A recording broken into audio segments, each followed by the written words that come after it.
Hello guys. Dito ulit ako sa balcony. Ayan, nandyan na kasi si Haring Araw magpapahangin, magpapainit ng ayan. Kita nyo, ayan yung araw oh. Tumaas na siya. Hindi siya nakikita. Hindi siya nakikita. Ayan siya oh. Mahirap na makita pagka ganyan nakalakas yung sinag ng araw. Ayan, andito ako sa hello guys. Ito, nagpapaaraw lang saglit.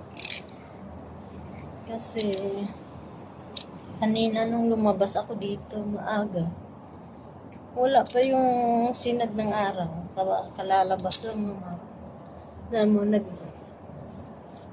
Sinasampay ko yung damit ko dito pero maya alisin ko na yan kasi iba ang amoy pagka sa labas nakasampay. Wala na kasing lugar yung sampayan namin sa loob. Ayan, chilling. Ayan yung araw. Gusto ko nga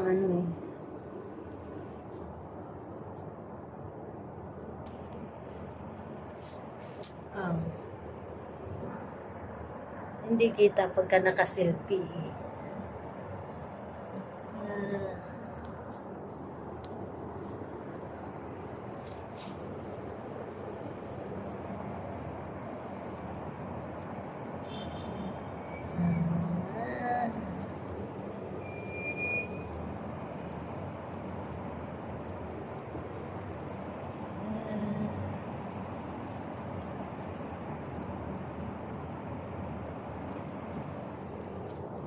Patingin.